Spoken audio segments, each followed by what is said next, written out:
আসসালামু আলাইকুম এভরিওয়ান, আশা করি আপনারা সবাই ভালো আছেন। আলহামদুলিল্লাহ, আল্লাহ রহমতে আমরা অনেক ভালো আছি। তো জাভেদ হোসেন ব্লগ থেকে আপনাদের সকলকে শুভেচ্ছা জানালাম।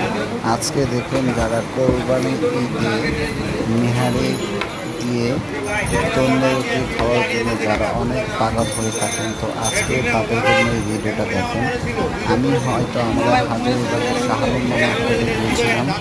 তো 20 নাম্বার সিরিয়ালে মিনিমাম 2.5 ঘন্টা দাঁড়িয়ে তিনটার জন্য আসতাম।